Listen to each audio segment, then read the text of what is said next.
paper thin skin, held up longer than I was wanting to. Welcome to Center Stage, the documentary podcast. Each week, our group of intrepid researchers and music archivists dig through the record crates of the world, looking for that one artist to take center stage. Using a patent-pending algorithm and spirited debate, we pick one artist. Once that is settled, we invite that artist into Thunderlove Studio to chat with your hosts Keith R. Higgins and Jeff Calhoun. When we're lucky, they say yes. Our mission with Center Stage is simple: to make sure the recorded work of artists remains, or in some cases lands on, the cultural radar. We invite you to sit back and relax. Thank you for joining us.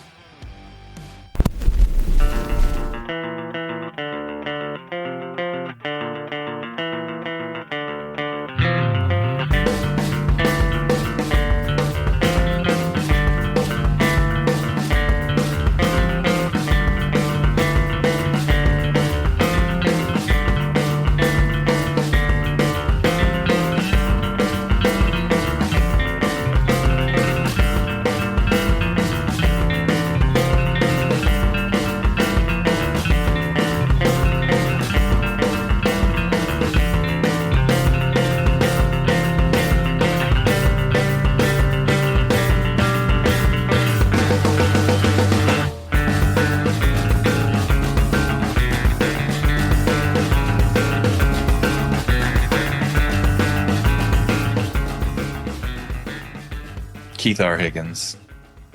Jeff Calhoun. At it again. Podcasting shenanigans. Yet again, I think we find ourselves successful in finding someone interesting to talk about their music for an hour. I consider this both a love letter to a fan base and a musical discovery episode. I think musical discovery because Dianogah seems to have found its audience with a specific group of people, a lot of whom are musicians, interestingly. But outside of those musicians and people that were close to these indie rock and math rock and these sort of subgenre communities, Dianogah never became like a household name. And maybe they should have, because the music is really, really interesting. It's two bass players. And before you think, well, Ned's Atomic Dustbin, Ned's Atomic Dustbin was like a punk and kind of a pop rock band. Dianogah is not. I hope that people will, if you're not familiar with Dianogah, I hope you'll listen to the episode anyway, discover an interesting man who's connected to a big portion of the alt-rock scene through his own visual art. He's a very accomplished screen printer, visual artist, paintings, drawings. You can go to thebirdmachine.com and see his work. He's done countless posters and album covers. So he's tuned in that regard, but this episode's all about Dianogah. We want to talk primarily about the music, and they just put out a box set, which we'll get into. Cataloging. Ooh, wow. The words left me there for a moment. Cataloging, documenting, maybe better. Documenting the many Dianogah releases. So I think there's lots to talk about. Please sit back. Please enjoy. The primarily instrumental, but not exclusively instrumental, post-rock, math rock, whatever subgenre you want to put them in, enjoyable music of Dianogah. Here's our conversation with Jay Ryan. Jay Ryan, meet Hello. my co-host Keith. Hi, Keith. Hi, Jay. Nice to meet you. Nice to meet you. Meet Jay Thank you. Ryan. It's good to see you as well. So, thank you for having me. Thanks We're for so joining us. Thank you. Pleased to have you for a bit. I appreciate it. I heard a question, I thought. I was going to say, you were both here attentively already before I'm on time, right? Oh, yeah, you're right on time. Okay. Yes, I just wanted to indeed. make sure. No. I have a newfound skill this last 2 weeks of missing Zoom calls. So I never really done that before. I missed it during the whole COVID thing, but suddenly forgetting a regularly scheduled Zoom call every week seems to be my new hobby. So glad we haven't done that here. No, not at all. No, you're right on time. Excellent. Jay, there's a lot of different ways that people might know you, but the reason we wanted to invite you on the show is your band Dianogah has this fantastic box set, and boy, do we love a box set on this show. It's the most wonderful celebration of a full career of music. So let's talk about the box set. That'd be great. Thank you. We started making records in '95 and made 4 albums and a handful of singles and stuff. And then kind of, I won't say we stopped being a band at all, but we kind of paused activity and writing new songs after our 4th album in 2008, I think. And so those records were put out through Southern Records, and they did a good job of what they were doing. And then the owner died, and the records weren't getting reprinted, and they weren't. The caretaker for Southern they were sort of not really interested in streaming services, and one of the other bands on the roster went through a long process and got their records back, their masters back. And after that happened, we inquired, and we were eventually able to get our masters back, and decided we thought we'd maybe try and reissue one of them and see if anybody was interested. And because we never made a ton of these LPs back in the day, but some of them were going for silly money, and kind of like thought there's there are a handful of bearded guys in their 50s who are interested in these things. So I feel seen right now. Can confirm. And it Can is us. confirm. So we started talking about trying to repress one or another of them, and then our friend Dan Black at Land Cole Portage said we should just put them all out at once and make a box, and that we can add some singles, add some stuff that's never really been available, and that is what happened. And we made, for people who generally know what we're doing, we made a bunch of different mistakes during the process, and it took a lot longer than expected. But as of earlier this month, they're all out, and they're all, at this point, they're all pretty much all sold, except for the ones that are in transit to European and Japanese distributors. And so I'm pretty happy with the way that people's interest. So we still have single LPs of we have a very limited number of individual LPs that we're going to be releasing once we've got all the boxes out in the world. So that's how that came around. I don't know if that was maybe much longer answer than you were looking for. We've got a whole hour, man. We're good. All right. I can tell you that story again twice. All right. So we started making records, and it's not a Doctor Who episode. Yeah. Give me the elevator pitch. I know your band and your music pretty well, but for somebody that does not know who Dianogah is, give us the brief summary of what you were about. The most notable thing that sets us apart, I think, is that we're largely instrumental band, not exclusively instrumental band, but largely instrumental band whose members play a bass guitar, another bass guitar, and the drum set. And records have various overdubs of keyboards or guitars and stuff, but the primary lineup is just 2 basses and a drummer.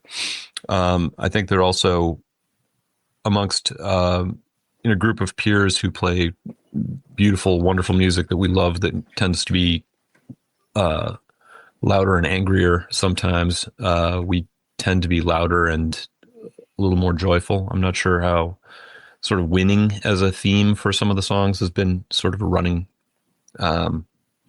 theme for what we do. I guess when you look back at the 30 years we've been a band, but yeah, I'd say that we have really kind of found our niche as being used as bumper music on NPR. They know, or we know our market. So. That's so funny. I would love to hear you explore the notion of, because whether you like it or not, you get put in certain categories. I know where this is going next. You probably do. Tell me what you think of the word prog. Oh, okay. I was not. Well, I mean, Prague is a beautiful city. Last time we were there, we stayed in an apartment that was in a turret above the river. Prog rock. I think that. I mean, I myself have a rich and deep appreciation for early Genesis. I think we as a band have certain affinity for, like, without any strong dedication, but a certain affinity for Rush, perhaps, as all American males of a certain age do at one point or another. But I think that we were good at. We've been good at. We pull from, pulling from various sources as far as our inspirations, and then doing just a really bad job of mimicking those influences. I thought we were going to go down the route of citing or lumping us in with math rock, whatever that is. I think that happens too. Yeah, we which is, that's fine and all. It's the I think that we've always just kind of regarded ourselves as a normal rock band that just happens to have this lineup and just isn't very good at writing words or singing. But what was I going to say? Oh, yeah, the math rock aspect is that largely that we don't really know what we're doing when it comes to writing parts that are in an even time. And so at one point we asked a friend, like, oh, okay, what time is this song in? And I don't remember. And they're like, okay, this is in 3. No, this is in 7. No, wait, no, it just changed again. Okay, no, this is, I don't know what this part is. And this is like a music major in college. So it's not deliberately complex as much as it's just sort of working within our naive musical skill, perhaps. So born more of the jam together than you're not sitting there with pad and paper going, okay, we're going to do that 7 times. No, not necessarily. It's okay, if he's doing that thing over and over and I'm doing this thing over and over, like, how many do we have to do before they meet up again? Oh, okay, it's 9. Okay, we'll do. Yeah, it's great. No, so the difference between Keith and I there's a lot, but one of the main differences between Keith and I is that I am a musician. I play the guitar. Keith is not. So we is he a bass player? He's not a musician. Touche. He is a connoisseur. Yes. One of the things that stands out to me as a noodler myself is that the guitars seem really averse to being bored. I think that's where, that's where you get that mathiness or that prog, is that you don't seem to want to settle into one thing and just do that one thing. It's always moving. That's, I think that's product of the songwriting process, usually, in that, number one, there's never a time where one of us just comes to practice and says, here's a new song I wrote, and here are the 5 parts and the bridge and the whatever, all this stuff. It's more that one of us will come to practice and say, okay, I found these 2 things that kind of go together, an A and a B, and then we kick those around in practice. And this is just like a lot of bands, I think, who are collaborative in their writing process, but you kick those around and you come up with a part C, and then you end up dropping the B part, and now you're using A and C, but C becomes the main thing, and then you come up with a D, and then it becomes this other arrangement, And what was the question you asked again? Because I'm starting to go off on this tangent. Oh, why? Yeah, there's lots of notes. Right. Yeah. Yeah. Anytime anybody brings that up, I just remember the first tour we had with June of 44, and Jeff Mueller he says, "Look at you guys, like so many notes. There's just so many notes." So, yeah, we're, I think that one sort of metaphor I thought of at one point was that we were between the two basses, maybe collaboratively trying to reinterpret what a single novice classical guitar player might do, except using two basses. I think that when you don't have a guitar that's taking up a lot of space sonically, it's not washing over things. You don't have a big roar of guitar, and also you're not using a lot of pedals that have big distortion, and you've got a lot of space to be able to fill with a lot of little points. And I think that's not a conscious decision on our parts as much as, we're working with a pretty limited set of tools, and that's the best way for us to fill space. That's one part. The other part is that Kip, our drummer, is a really good editor. So he will. I'm started to mention this before, and I got sidetracked somehow. But Kip is particularly good at trying to keep our compositions like spare and quick and moving from place to place. We've always thought that one of our strengths as a band is not to overstay welcome, not to make the song too long, not to play too long on stage. Sorry, there are cats in the dark here in my wife's studio in our basement. There's cats in the dark. I can't. Somebody just out of reach here. So trying to keep if we settle into playing a part of a song and repeating it 8 times seems enough, there's no reason for us to repeat it longer and make it play a 6-minute song if we can get it done in 3 minutes. So I'm not sure if as far as that answer, would you say like very satisfied, somewhat satisfied, not very satisfied? You're repeat. I'm taken back to the Henry Owings episode where he was like, "Am I at a 7 or an 8 right now? A 9?" Yes, He's always at a 9. Oh my God. Yeah. Yeah, I do. Well, so I think the way that you gave the answer maybe provides additional depth of context, which is it's not that it's afraid, the music is afraid of being bored. There's almost an intentionality to, okay, we're going to move on. We're going to move on to the next thing. We're not going to dwell, maybe a little bit ADD. It's been diagnosed, and medicated, yes. Okay, good. Yeah. Then we're on to something here. Yes. Only one of us, though. So I will go Henry Owings, Brian Teasley. For the past 6 months, every time I've seen Brian Teasley from Man or Astro Man, he wants to tell me a new Steve Albini story. You worked with Steve Albini a couple of different times. Let us hear your favorite Steve Albini story. And I know everybody else we're talking about as well here. My favorite Steve Albini story. Oh boy.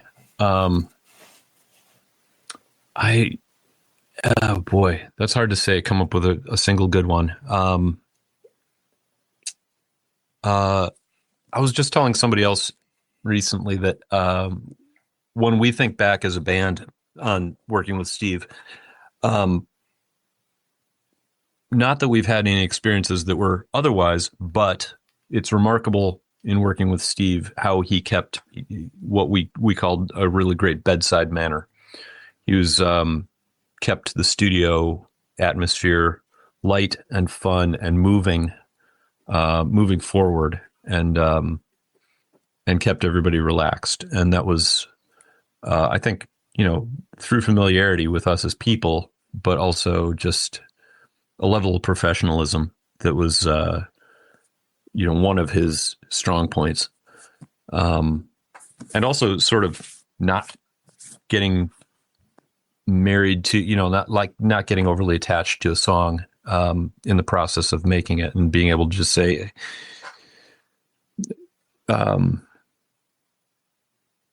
not really have an opinion about, being like a producer or trying to make decisions for the band as far as what should happen with a song, but just trying to document what the band was doing. Okay, my favorite Steve Albini song is actually story is actually a Shellac story, and I've said this before, or I've told this one before, but we were going to play shows with Shellac in Indianapolis. No, I'm sorry, Louisville for Derby Days. I think this was 98, maybe. So we're driving down the beginning of May down I-65. I don't remember if we left Chicago together or whatever, but we ended up next to Shellac on the highway. And, we stopped at one point, get lunch or get, I don't know, McDonald's or something like that. And we get back in the car and we're parked near Shellac, and they come over, and, Steve comes to the window and Bob's at the other window, and we're just talking for a bit, and then we get back on the highway. So we're driving south, and after a little bit, I'm driving, and I start noticing that other cars are passing us, and they're looking they're very deliberately staring at us. And then a car full of young people, I'm going to say young men, drives past, and they're all like, "Woo, yeah!" And we're like, "That's weird. Is that somebody who recognizes the van is going to the show? I don't know. What was that? That was weird."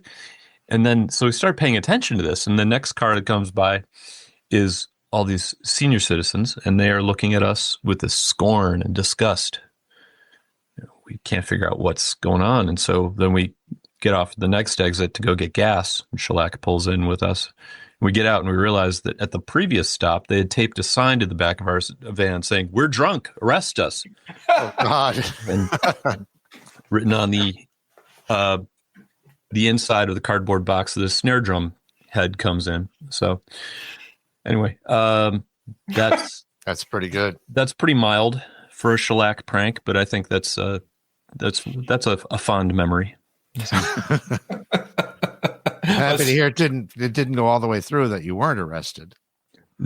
We did not get arrested in Indiana on that trip. So, yeah. That's the first one that comes to mind. But yeah, it's been a year of I think a lot of people finding all their best memories about Steve and sharing them, and everybody sort of recognizing the big space that he took up near the center of whatever this community is. Pretty unique perspective on things, I feel like. Yeah. He was somebody who was always changing and always learning and always becoming a better person. So yeah, and fun, very funny while doing it. So. I am informed by my wife that that's what the human experience is all about. So I've heard. So, yeah. Can you explain the name of the band? Oh boy. Yeah. Okay. This is hard for some people to understand, but I think you guys are both probably of an age where you remember that there was, in our childhood, there were 3 movies. They were called Star Wars and The Empire Strikes Back and Return of the Jedi. And then those were a massive thing. And then they kind of went away in the late 80s. And there was no, it's hard to imagine at this point, but there was no new content. There were no movies being made. There was nothing really happening with Star Wars as a thing. And so we get out of college in 94 and we start playing this band in January 95. And we are thinking of different names. And I, at one point, had read a novelization of Star Wars or something like that, but just sort of a callback to our nerdy interests of our childhood. I was like, that's kind of a cool name. Is the name of the trash compactor monster from Star Wars. If you're a real nerd, you know that was called a Dianogah, and it was sometimes spelled as two words, D-I-A, and then second word N-O-G-A, but sometimes one word. And we thought, in this same way you might name your band after like a Godzilla monster that's not Godzilla, you can name your band like Rodan or something like that. Like, it's just sort of a cool character that is from, our favorite childhood movies, we say in 95. And then they reissued the movies, and then it became this ubiquitous thing that's everywhere all the time, and all these games and everything, and everybody knows now what the Dianogah in the Star Wars sense is, which is spelled differently, and anyway, it's that's the origin of the name. So some amount of nerdiness, but I don't know. We kind of, it was that, or we were going to name it after a fly fishing fly tie called Lefty's Deceiver. Was another considered. I can tell you guys think that would have been much better. So, yeah. No. So, yeah.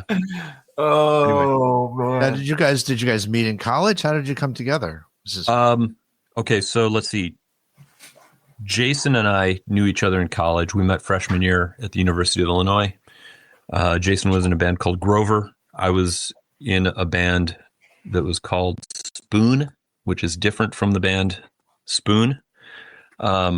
We broke up literally the same month that I heard that there was a band in Austin now called Spoon in 93, I think. So anyway, we were housemates is the shortest version of the story. Jason was in this band called Grover that would practice in their house that we rented, and we would occasionally play basses together. I was not in a band. I take that back.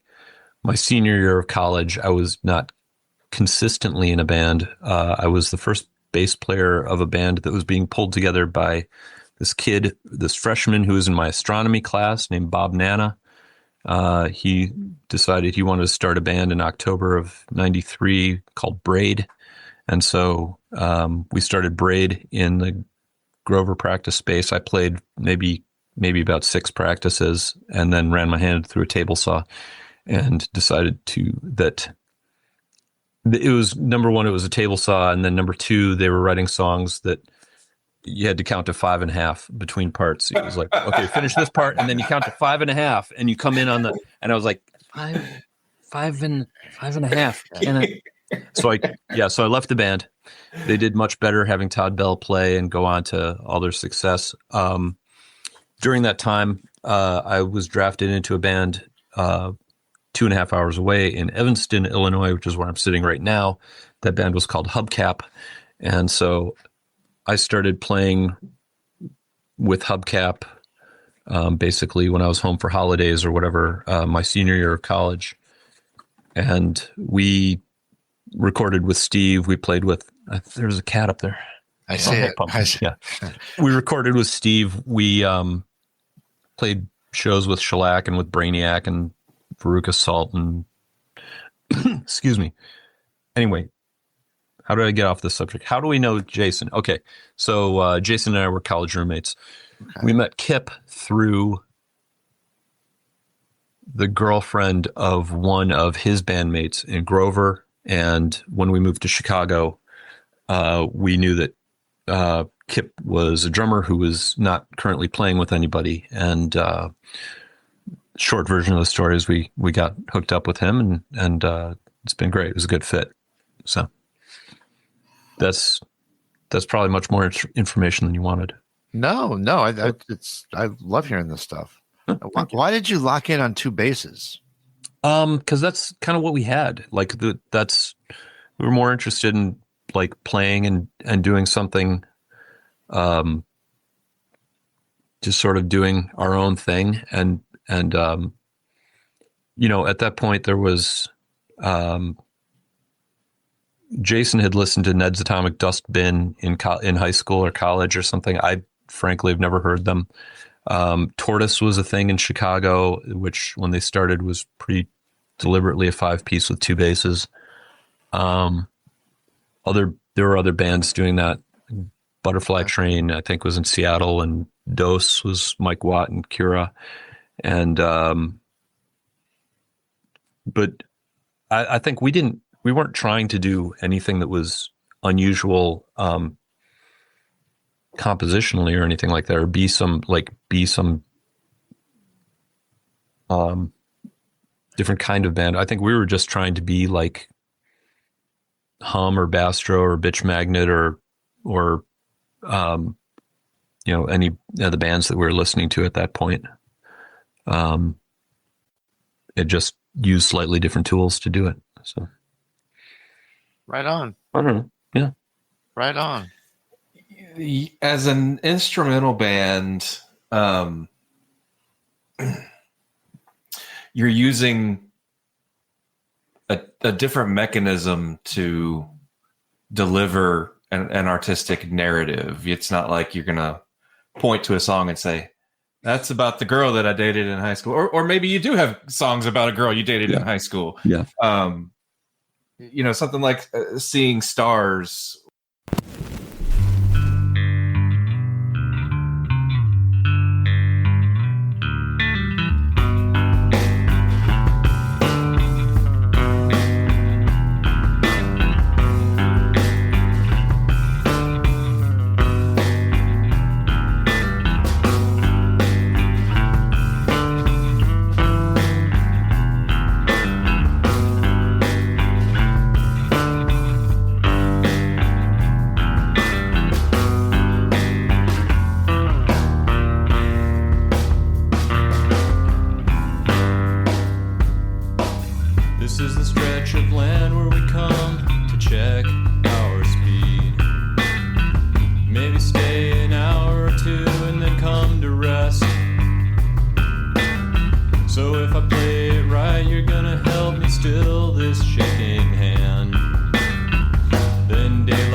How do you come up with the titles and the themes? Because I think all of your song titles are very evocative and they suggest a narrative that.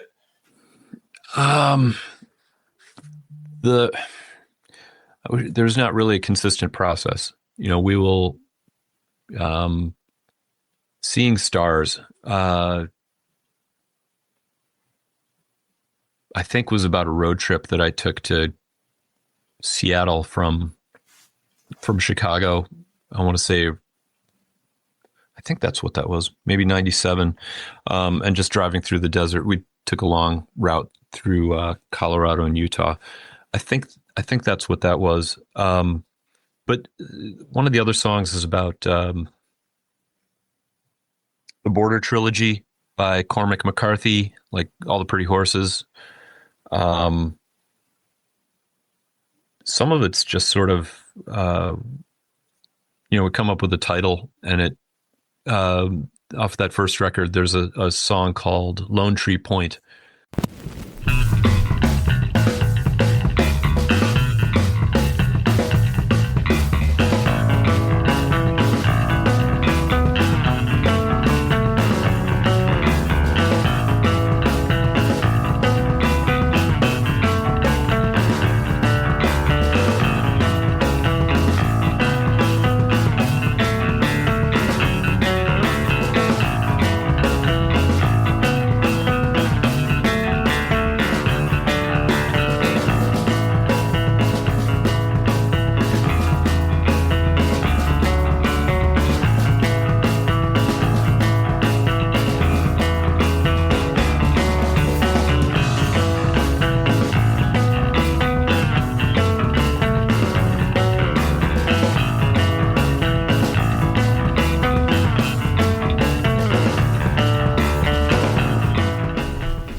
Kip said it sounded like a particular ride he'd had in his brother's pickup truck downhill on a winding hill in Indiana that going way too fast, and it's like out of control. And this area was called Lone Tree Point. So that became Lone Tree Point. But a lot of it's, we'll come up with a working title, and because it doesn't have to reflect the lyrics necessarily, it can kind of set the tone, but it can be whatever it is, whatever it wants to be. So I love that you can point to some songs though and go, oh yeah, that's about a road trip I took to Seattle, or that's about. But you're not gonna listen to Lone Tree Point and go, oh yeah, this sounds like Southern Indiana. You don't know that. Maybe that's what I'll get out of it now. Yeah. Interesting to hear you reference Mike Watt. Mike Watt is one of the artists that I hear a lot in your playing. Tell me about some of your influences as a bass player. For myself, I certainly have an appreciation for Watt, but I won't say that I've ever been like, I like some Minutemen, but I've never been as dedicated to them as a listener as some of my other friends are, or as Kip, our drummer, is. He's a big fan of Minutemen. For myself, I think probably Peter Hook from New Order is a big influence. I'm totally blanking at this point now. When I was learning to play bass, I was listening to the Imperial record by Unrest. And these songs are really relatively simple, but they just have these particular chord arrangements that translate to they're really easy to learn on bass. And just like 2 and 3 finger, just chords, just, I don't even know necessarily what to call them, but as far as the arrangements. But if you try and learn Unrest songs from that Imperial record, that you figure out a lot of the math behind how I play the bass. What was the other stuff that was, I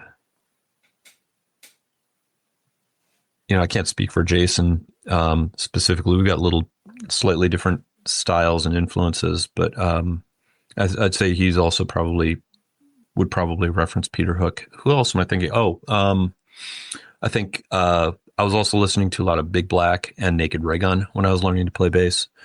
And so a lot of the Big Black bass lines, I think probably through like Jesus Lizards. I'm trying to think what else. I know I'm supposed to have. You should have sent me these questions ahead of time so I could. It's been a while since I've thought. It's been a while since I've thought about that.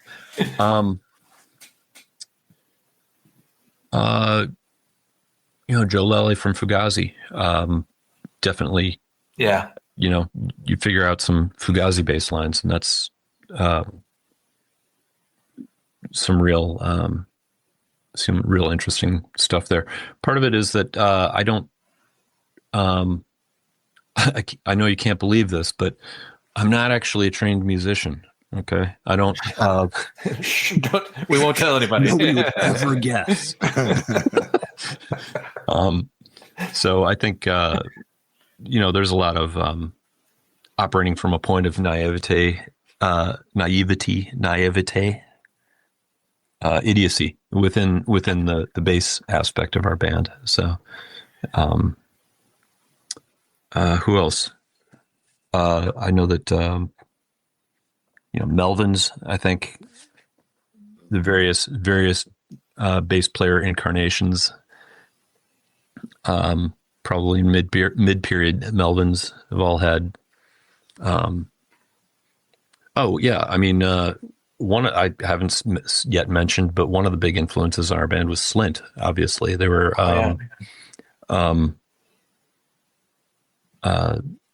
Slint and bands. Kip from Dianogah is from Louisville, so he knew and knows a lot of those guys from younger days, college and pre-college years. So I think aesthetically, probably Slint was something that I should have mentioned earlier as far as a band that was, had a big influence on us. We just did it wildly incorrectly, but yes. Well, you say that, but let's talk about your influence on others. You know, I hope not. We heard who maybe informed you. I had breakfast with the Pauses and was talking to Tierney about her influences, and you know she rattled off a couple of the obvious ones. Kim Deal, Kim from Jawbox, Yeah. and then she said Jay Ryan from Dianogah. I'm gonna have to talk to her about that. She needs to.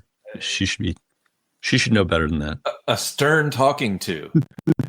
No, I think that there are other bands. I don't think there's a Pelican without Dianogah. I don't think there's a Pinback without Dianogah. Ooh, boy, those are both. That's a bit of a reach because those are two great bands. I'd say. Okay, here's something I'll say. I think that those guys, both of those bands stand beautifully on their own. They don't need us in any way. But here's one of the magical things about Dianogah. We would fit on a bill with either of those bands. Yes. They would not fit on a bill with each other, but we could play with either of them. Not to say that we were, anywhere near as good as either of them, but yeah, I love some Pinback. I love Pelican. And that would be fun actually to play with either of those guys. What was I going to say? Yeah, that's one of our, we've played a bunch of shows with my friend Andrew Bird, who is not very much like us aesthetically. And then at the same time, we've played with some crazy, oh shit. Now I'm blanking on the name. It's a guy who had been a bass player for the Melvins at one point. And, we've played with some other bands at the other end of the spectrum that are like, we got asked to open for Meshuggah once. No. Yeah. We're like, we love Meshuggah. We will go see Meshuggah. We are not getting on stage before Meshuggah. That's wrong. In Milwaukee? No, that's not happening. We get laughed off stage. But yeah, everywhere in between. So I think different people will hear different things in the music and associate with it. Jason had a coworker at one point in an office, and he said, "Oh, I heard your band. Yeah, you're really good. You sound like Tool." Like, oh no! Thank you. Somebody else says. One of the other things we've always dwelled on is somebody else said, "Oh, you sound like the soundtrack to a PBS special about chubby mammals wrestling." What? That is very specific. Yeah. I don't know about that one, Jay. Yeah. No, we're all like, sure. Yeah. Vince Guaraldi wrote soundtrack to David Attenborough footage of some chipmunks wrestling in the rock. Yeah, that's us. Okay, sure. No. I don't know. No. No. Oh, we're all proud about that one. I tell you what, I'm just picturing Ewoks, and no. Let's reel it back in. Yeah. But I do think that your band had maybe a bigger impact on other people's art than you give yourselves credit for. Well, let's see. Okay, again, I'm not going to take credit, but I'm going to say instead that we were starting what we were doing probably about 8 minutes before a whole bunch of other people had similar ideas as far as doing like maybe non-traditional lineups. in a way that hadn't been done before, pulling from similar influences, being born in the early 70s or whatever, and coming up through, coming of age with Nirvana, come out when you're 19 or whatever, and going through whatever sort of punk or metal background and getting into, the same sort of stuff. And so I think that's where you get, like a Pinback or a Pelican that you've mentioned earlier. But as far as, we weren't the first to do anything that we've done in any way, but but then again, there is only one group of people dumb enough to do what we do exactly, and that's us. But anyway, we're glad that several dozen people have been interested in what we've done over the years. So, I mean, you sold out your box set. You're doing something right. I'm sorry. I'm trying to move my window around. I think I accidentally muted you. Are you still here? Yeah, we're here. Okay, there you go. I'm sorry. I couldn't hear the last thing you said. Oh, I said you sold out your box set. You must be doing something right. Well, we made 15 of them, and it was pretty. That's the secret. Okay, got it. Got it. We had no idea if we're going to sell 19 of them and then sit on hundreds for years. We're real thankful that everybody has had sympathy on us and came out and bought one. So that's nice. We're going to try and keep those records in press, but in print. But as far as the amount of work that goes into a box set with the booklets and the posters and the shrink wrapping, I think those are about done. It's time for us to put some new records out instead. So I feel like by the time we get to Millions of Brazilians, I feel like your band started to branch out a little more with ideas and instrumentation. There was more willingness to try a piano here or a keyboard there. Something like Smallest Chilean, you get this really dark, brooding groove. Mm-hmm.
Was innovation something that was ever on your mind? Was it something that you were like, let's flex our wings a little bit and do more? There are a couple of different components that go into this answer. One of them is that we talked for a couple of years at that point. This record was made in 2002, I think. We talked for a couple of years about doing a series of singles that we would play. We bring in a guest musician, a friend who plays something that we don't play, and write a song or two with those people. Whether it's somebody, we've got some people who play brass or vibes or whatever, cool guitar player or something interesting. We talked about that, and we talked and never really came into never really manifested itself beyond. I think we did a single with Bob Weston playing and singing also with us, playing bass, of course. Because two's not enough. Yeah, and then the jokes with the Spinal Tap jokes start. Anyway, or the Spinal Tap jokes continue. What was the point? Okay, so we go to make this record, and after having made 2 records through the same process with Steve, where it was very much just a documentation of what we were doing in our practice space and in these shows, we wanted to try, I think, a process that was different. I can't speak for Kip, but I know Jason and I were both really into Kid A by Radiohead at that point, and the idea of studio as instrument, and maybe not doing just another record that was a straight documentation of finished songs that we'd completed, but instead bring in songs, but then encourage John McIntyre at Soma Studios to help us, like, let's fuck them up a little bit. Let's ring things out. Let's add some stuff to it and we'll worry about how we'd play it live later. So John McIntyre added a little bit of stuff. Rachel Grimes was generous with her time and came and played piano on a number of songs. John Upchurch from the Cocktails and Fireproof Press here in Chicago played bass clarinet, I think it was. And oh boy, I hope I'm not forgetting anybody at this point. But we wanted to maybe add some stuff that we wouldn't have automatically expected to have in the songs, and sort of see if we could round the songs out with a little more richness and a little more fullness, which led to minor headaches when we wanted to play those songs live. But generally, we wanted to try something new, and that was new, and we were happy with how it turned out. And we did a similar sort of pattern to record the 4th record, Quennel, again with McIntyre, again with guest musicians, so that's how that came about. I am so glad you said the name of that record, so I didn't butcher it. Yeah, thank you. Thank you for that. Yeah, no worries. Quennel. So letting us off the hook. QHNNNL. So yes. Anyway, all right. Quennel. What's next? Let's go. I mentioned that there are a couple different ways people might know you. You are, in some circles, known as the Bird Machine. You are a fairly, I'm not even going to say fairly. You're a very accomplished visual artist. Oh, okay. You make beautiful concert posters and album art. You mentioned Andrew Bird. He's someone that you've certainly done a lot of work for. You've done a lot of work for the Breeders. You've worked for Hum. I think in certain circles, you're probably known as the guy that did all the Hum art in the posters that go in the re-releases. Tell me about the visual art side of being an artist. Wow. Let's see. So I was in school and I accidentally graduated with a degree in painting. You guys are old enough to remember in the mid 90s, not a lot of the major fine art painting corporations were hiring at that point. So they weren't. It was tough. So I was doing a lot of random jobs, building houses, painting houses, and stuff like that around the time that Dianogah started. I was doing a lot of freelance illustration at that point too. We were, all of our friends had bands. All of our friends needed T-shirts designed for their bands. Or you guys remember magazines? There used to be magazines that would come out every month or two. Sure. Yeah. And they had ads in the back for record labels. And so I got asked to illustrate such and such ad, 1/4-page ad that's this big. Can you draw something funny to go with our text for our new record? I was doing a lot of that and while working these other jobs and then playing in 2 bands at that point. And then, I got asked to illustrate a poster that was going to be made for Wesley Willis Fiasco, Wow. Rocket from the Crypt, and holy crap, spacing on this. I can picture it. Why am I? I can't think right now. I'm sorry. So it's only the poster I talk about every time I talk about how I got into this. Anyway, this was what is this, like 10 months after we'd started Dianogah, and I got asked to illustrate this poster. Went and met up with the guy who was going to be screen printing them, and that's Steve Walters at Screwball Press. Steve and I hit it off, and I started working with him late in '95, and worked with him for about 3 years before opening my own shop in the basement of my apartment building. So yeah, the company is called The Bird Machine, and it's where I'm going when I get up and go to work tomorrow morning. So the tie-in is that kind of found this sweet spot between being able to draw ridiculous stuff, being able to produce something that people could hire me to do, as far as making concert posters, and for whatever reason, people were interested in what I was doing, which was nice, and I just happened to get into it. As I said earlier about Dianogah, I just happened to get into this about 8 minutes before there was a real resurgence in interest in concert posters. So when I started making posters, there were, maybe a dozen people doing similar work in this country, like Frank Kozik and Art Chantry and Derek Hess and Coop and Mike King and Jeff Kleinsmith and a handful more. And then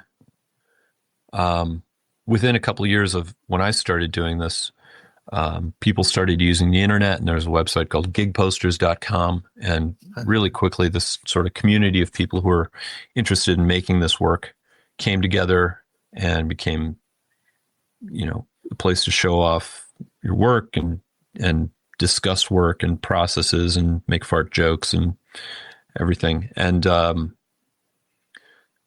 the fact that I got into this just as there was sort of this resurgence in interest in this field, and it just happens to be right as the internet is starting to get used by everybody, and there becomes this awareness of this medium. That all sort of, like, if I started making concert posters 10 years earlier or 5 years earlier, I don't know that would have had the same effect as far as getting my work out there, seeing other people, getting influenced by what other people were doing. So I was really, pretty lucky in that sense. I feel like I'm wandering off target here from what you were. How did this come together? I'm playing music in a band. We're playing at a club. The other band are friends of ours. The other band, they're going on tour. They need posters and a T-shirt designed. The club sees the poster for the show tonight. They've got a big act coming in 2 months. They want posters for that. That band comes to town. They see the posters I've made. Who'd really like your work is these other guys in San Francisco or these guys in Detroit. And emails, phone numbers get exchanged and email addresses. And now I'm working for somebody over there and over there. And that's basically the kind of organic way that I stumbled into getting a bigger audience than I might have been able to do if it had been 1985 instead of 1995. So That's pretty cool. I don't know. I think the other half of what I'm reading your question as is that I think I came into making concert posters at a time where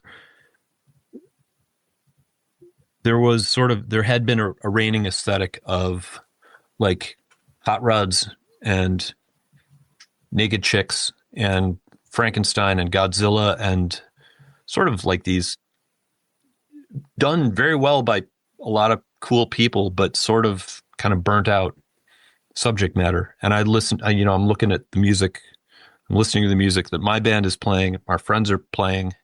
I'm like, this doesn't, like, there's no connection here between like cool Rat Fink drag race imagery has nothing, I mean, that's a concert poster that's appropriate for a different kind of band, but like, I want to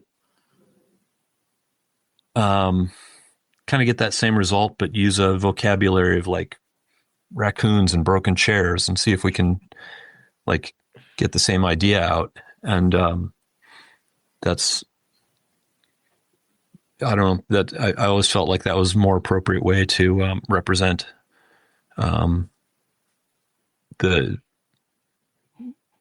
what we were doing, what our friends were doing, and focus on the absurd a little bit, a lot of the time. So I think you're the first guest that we've had on the show that has their own Magic the Gathering card. oh, that's true. 2 of them out as of last week. Oh, wow. Yeah. Yeah. That's a weird one. Somebody I know is an art director at Wizards of the Coast and making Magic the Gathering. And they had a Chicago event, I want to say maybe 1.5 years, 2 years ago. And they wanted, they asked me to design a card. It didn't have to be like super wizardy, like the tradition of these playing cards. So it should look like my work, but they wanted it to be Chicago based thematically. And it had to manifest a particular spell that was about making a choice between 3 options. So it said and they're like, okay, Chicago, what can you, is it going to be the Bean or be Sears Tower? And I was like, at that time, everybody in the city was real excited because some podcast guys from a podcast called Crime Pays But Botany Doesn't. They had been canoeing on the canal near my right, not far from here. They'd been canoeing and went downtown and spotted this gigantic snapping turtle. It was just, you didn't know a turtle could be fat. This is like a morbidly obese turtle. Okay. And they named it Chonkosaurus and took a couple blurry photos, like the photos of Sasquatch. Just like a couple of photos of this thing perched, sitting on a pylon with some chains. And it was on the news, like everywhere. It's on magazine covers and the news, giant, rotund, snapping turtle named Chonkosaurus. It captured the city's imagination. We came together to celebrate our resident water reptiles. Anyway, I said, hey, that's all good. We can draw the Bean or Navy Pier, but like people want to talk about this fat turtle. Let's put Chonkosaurus on here. And also we've got these piping plovers that are they're building a nest at Montrose Harbor. We'll put some plovers in there. And then the turtle is trying to choose between a hot dog and a deep dish pizza and a donut. And so anyway, that was the whole thought process right there that went into designing this card for this Chicago Magic the Gathering event. It was fun to do. They're very professional, really good, clear communication, good people to work for. And then I got to do another one for them celebrating Seattle's KEXP radio station. That card just came out like a week or 2 ago at this point. And that was the art direction there was just they want something that had to do with Seattle and had to do with radio and and they wanted it to look like just the most typical of my posters as a recognizable thing. So we've got a orca holding a little transistor radio or boombox playing KEXP to a variety of mammals with floaty, arm floaties on or scuba suits or something like that. So, yeah. long-winded story, but Love it. yeah. Love it. So that first card came out, and you two and I, we were of a certain demographic. Okay. Indeed. Okay. I have very thin up here. Until 48 hours ago, I had a beard that was about this big. And I've never played Magic the Gathering. I don't know much about it. But it turns out that a ton of my friends do play Magic the Gathering and don't talk about it. They don't talk about it in polite company. Yeah. This card comes out, and suddenly I'm getting texts from friends all over the place. Dude, you did this thing. I saw you. And I'm like, oh, I didn't know you. I didn't know you. Yeah, I don't. Yeah, I do that. I don't talk about. I'm talking out of school, but the crew for the Breeders is texting me in the middle of the night from Australia, where they're on tour. This is amazing. Which is pretty great. Like, okay, yeah, this is good. People are seeing this. So anyway, yeah, so a lot more people playing that game than I was aware of previously. So Amazing. Yeah. Amazing. Box set. I want to say you guys have played the Loose Cobra in the past couple of years. Dianogah is active, and Dianogah is any new recordings on the horizon? Maybe we keep working towards new recordings. So we kind of. I'm going to back up and give you much more of an answer than you wanted. We finished touring for Quennell maybe in 2008 or 2009. And then at that point, both Kip's family and my family were entering into new parenthood. And we just sort of, we never stopped. We've never stopped being a band, but we kind of wanted to change things up a little bit and maybe not. We knew we weren't going to be touring anytime soon. We just wanted to try some different things. We started a side project band with our friend Tom Fitzgerald, who had been in a band called C-Clamp.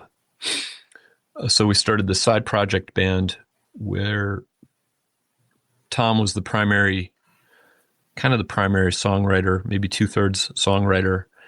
And then I played guitar, and so it was 2 guitars and bass and drums. So it was the 3 of us in Dianogah with Tom Fitzgerald. For a while there, it was our friend Adam Reach from Poison Arrows playing drums, but then it was Kip. We did that. That band was called Whelms. We did Whelms for a while, and we got halfway through recording a record at the end of 2019. And we were laying down vocals and stuff, and then we thought we'd sit on it for a little bit. And then we had, I don't know if you guys heard about this, we had a pandemic over here. Yes. It was kind of weird. Yeah. But so we didn't play for very long. So then that kind of went out the window a little bit and is sort of sitting unfinished. Then, here's the longer version of the story. During the pandemic, Tom and Jason from Whelms said, hey, we're going to keep writing new music. You're welcome to be involved, but you got to get this program and you got to do this program. We're going to trade files back and forth. And I never ended up getting Logic, and I had my hands full with this stuff. So they kept writing music, and they wrote an album's worth of music and made it into a band called The Most Distant Object. Then, so they've got this LP that's out, and they've never played in person at all. It's entirely recorded remotely from each other. So they need a backup band, like a live band. So who do they draft to play drums and guitar and keyboards? Is me and Kip. So it's the third entity where it's the 4 of us playing. So it's Tom and Jason and Kip. I'm sorry, I also should mention that when Dianogah was playing shows and we needed somebody to play the keyboard part or the guitar part, we had our friend Tom do it. So that now there are 3 distinct bands playing entirely separate sets of songs, all with the same 4 people in it. You're efficient. Okay, yes, definitely efficient. And not with the same gear. That's the best part. So What was the point here? Oh, so we're back to the last year or two. Dianogah has been back to writing and practicing regularly, practicing weekly writing. We're doing more editing than we are writing, so we make up a lot of stuff and then we cut most of it off. And then, so we're not really making a lot of substantial progress, but we have a handful of things that are well underway that we're heading towards making a recording. And if we can make a recording a couple of times, we may end up with an album, but we're not really anywhere near that at this point.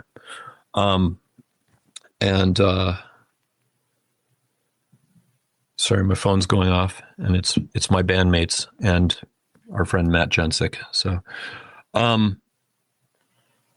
let's see. So in the meantime, while we're trying to write new Dianogah music, Tom and Jason have recorded another album's worth of The Most Distant Object music. So The Most Distant Object now is playing 2 shows this summer, one at Matt Talbot's Loose Cobra in Tolono, one here in Chicago as part of the PRF. What's it called? What's the name of the fest? Do you know what I'm talking about? Riot Fest? No, not that big. No, a small festival that some friends put on in Chicago. It's all just a small venue, and there will be dozens of people there.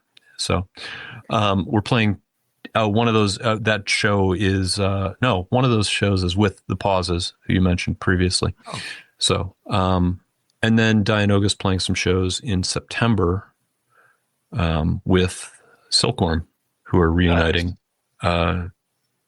with Joel. Joel hasn't been in the band for almost 30 years, and then Michael Dahlquist passed more than 15 years ago, and so our other friend Jeff Parnell from the band Mint Mile and from, I think he was in Songs Ohio, he's playing drums with Silkworm now. And so anyway, we got to play a couple songs together or adjacent to one another at Steve Albini's memorial last summer, and I'm very thankful that Silkworm decided to continue to play a handful more shows.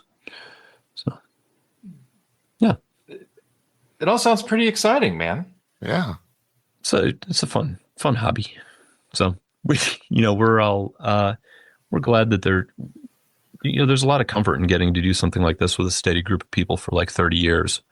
And knowing like that's, family. I've got a fun job. I've got a great family. We all say basically the same sort of thing. But having those couple hours to sit and play with the same people that have been playing with for basically since college is very valuable, and really we're very familiar with how we all work together, and really enjoy that, and don't take that for granted that we still get to do that at this point. Sounds pretty cool to me. I'm happy about it. Yeah, so, yeah. Very cool. It's its own form of therapy. It's true. It's true. So yeah, what else can I tell you about? As I was talking earlier, I was thinking about, I think years and years ago, I saw some interview of Sigur Rós being interviewed by NPR. And it was as I recall, it was the 4 of them there, and the NPR host was asking them, some good, solid, substantial question, and then they question, and the band would sort of look at each other, and one of them go, "No," and then they'd come along, they'd try and clarify, and they'd long explanation and everything, and everything come back to the band, and the band, maybe. So, oh God. Anyway, it's hopefully this is definitely not that. I think your magnitude's better than Sigur Rós. That's just I have the excuse of being a native English speaker, so that's why I just kept talking. So no, bang up job. Thank you for it. Thank you. Thanks, Jay. Thank you both. And we can put we can press stop A big thank you to Jay for taking the time to chat with us.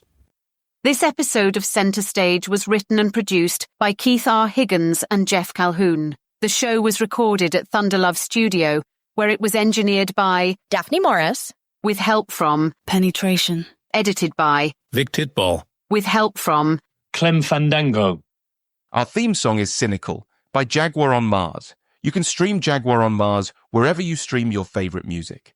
The songs you heard during this podcast were What Is Your Landmass? Seeing Stars, Lone Tree Point, and The Smallest Chilean. Check out our show notes for links to both the Dianogah Bandcamp page and to Jay's shop, The Bird Machine.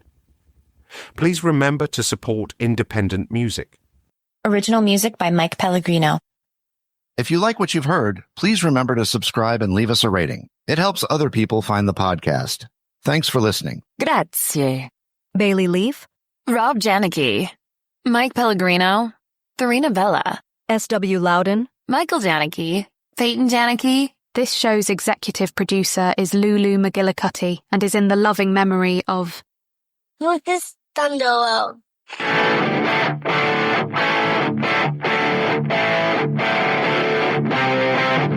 And now, until we meet again next time, I remain as always obediently yours. Abandoned Albums is a production of Paw Print Media.